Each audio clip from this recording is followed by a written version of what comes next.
മഹദിയവരുടെ ആത്മദിനമാണ്. പ്രിയപ്പെട്ട മുഅ്മിനീങ്ങളെ, സഹോദരങ്ങളെ, സഹോദരിമാരെ, നമുക്കറിയാം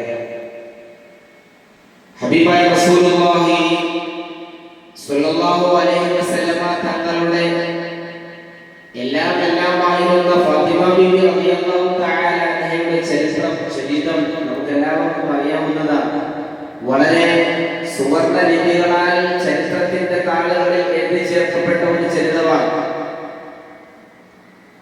ഹബീബായ പ്രവാചകൻ സ്വല്ലല്ലാഹു അലൈഹി വസല്ലമ തങ്ങൾ വഫാത്തായപ്പോൾ എല്ലാ സ്വഹാബത്തിനും വലിയ കരച്ചിലുണ്ടായി, വലിയ സങ്കടമുണ്ടായി. എല്ലാവരും പൊട്ടി പൊട്ടി കരയുകയാണ്. പക്ഷേ അലിയായ തങ്ങള് വല്ലാണ്ട് കരയുന്നില്ല, വല്ലാത്ത വിഷമത്തിലല്ല. എന്നാൽ സങ്കടമുണ്ട്, വിഷമുണ്ട്. മറ്റു സ്വഹാബത്തിനെ പോലെ വിഷമില്ല. എന്താ കാരണം? ഹബീബായ പ്രവാചകന്റെതായ ചിരി, അവിടുത്തതായ സമീപനം മറ്റൊരാളിലൂടെ എനിക്ക് കിട്ടുമല്ലോ എന്നുള്ള ആശ്വാസമായിരുന്നു അലി റളിയല്ലാഹു തആല അൻഹു. നബി സല്ലല്ലാഹു അലൈഹി വസല്ലമ തങ്ങൾ വഫാത്താകുമ്പോഴും അവിടുത്തെ ചിരിയും അവിടുത്തെ സമീപനവും സാമീപ്യവും തന്റെ മകളായ ബീവി ഫാത്തിമ സഹ്റ ബത്തൂൽ റളിയല്ലാഹു തആല അൻഹയിലൂടെ എനിക്ക് സ്വായത്തമാക്കാൻ സാധിക്കുമല്ലോ റബ്ബേ എന്നുള്ളതായ ആത്മവിശ്വാസമായിരുന്നു മഹാനായ അലി റളിയല്ലാഹു തആല അൻഹു. തന്റെ ജീവിതത്തിൻ്റെതായ വിഷമഘട്ടത്തിലും പ്രയാസഘട്ടത്തിലും തന്റെ ജീവിതത്തിൻ്റെതായ എല്ലാ മേഖലകളിലും താങ്ങായി തണലായി തന്റെ കൂടെ ചേർത്ത് പിടിച്ചതാണ് ബീവി ഫാത്തിമ ബീവി റളിയല്ലാഹു തആല അൻഹ, സയ്യിദത്തുൻ നിസാഇ അഹ്ലിൽ ജന്ന, സ്വർഗ്ഗ സ്ത്രീകളുടെ മേധാവായി ആ വലിയ ഒരു പദവിയിലായിരിക്കുമ്പോഴും തന്റെ വിനയം കൊണ്ട് ജീവിതത്തിന് മാതൃകയായി, ലോകത്തിന് മാതൃകയായ ബീവി ഫാത്തിമ റളിയല്ലാഹു തആല അൻഹ. ഒരു ദിവസം മഹാനായ അലി റളിയല്ലാഹു തആല അൻഹു ജീവിതത്തിലോട്ട് വീട്ടിലോട്ട് കടന്നു വന്നപ്പോ ഫാത്തിമ ബീവി വല്ലാത്ത ഒരു തിരക്കിലാണ്. ഫാത്തിമ ബീവി എവിടെയോ യാത്ര പോകാനുള്ളതായ തിരക്കിലാണ്. അലിയാർ തങ്ങൾ ചോദിച്ചു, ഫാത്തിമ നീ എവിടെയോട്ടാണ് യാത്ര പോകുന്നത്? എവിടേക്കാണ് നീ പോകാൻ ഒരുങ്ങുന്നത് ഫാത്തിമ? അവിടുന്ന് പറഞ്ഞു, അലിയാർ തങ്ങളെ ഒരിക്കലും ഒരു മടങ്ങി വരവില്ലാത്ത ഒരു യാത്രയ്ക്ക് വേണ്ടി ഞാൻ തയ്യാറെടുക്കുകയാണ്.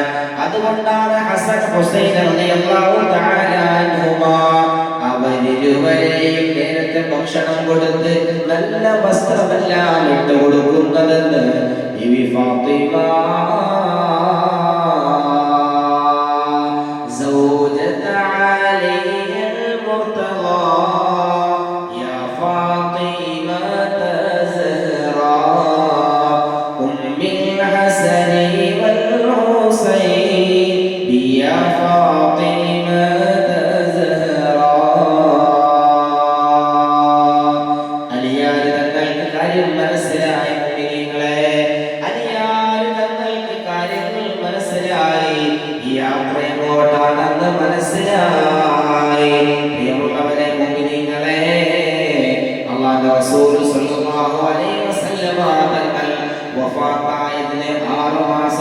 ശേഷമാണ് ബീവി ഫാത്തിമ റളിയല്ലാഹു തആല അൻഹ ലോകത്തോട് വിട പറയുന്നത്.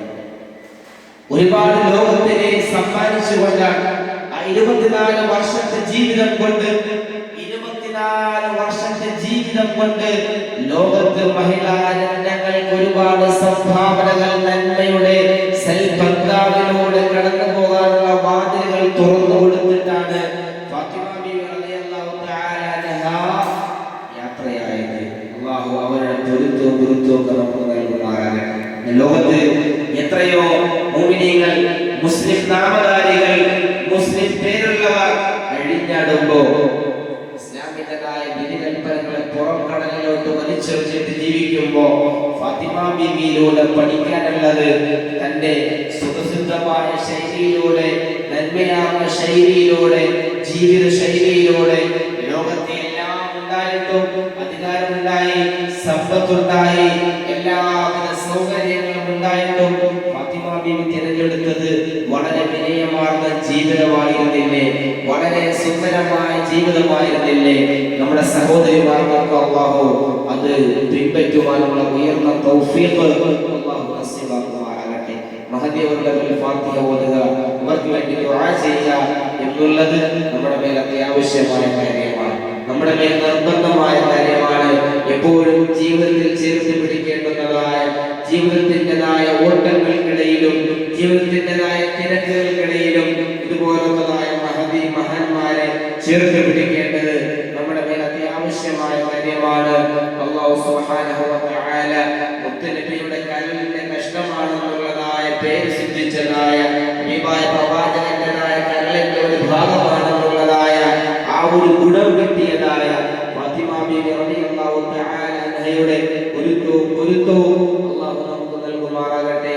ആരെല്ലാം ദുആ ചെയ്യാൻ പറഞ്ഞുവോ, ആരെല്ലാം നമ്മളോട് ദുആ ചെയ്യാൻ ഏൽപ്പിച്ചുവോ, അവരുടെ എല്ലാവിധ ഹലാലായ മുറാദുകളും അല്ലാഹു ഹാസിലാക്കുമാറാകട്ടെ.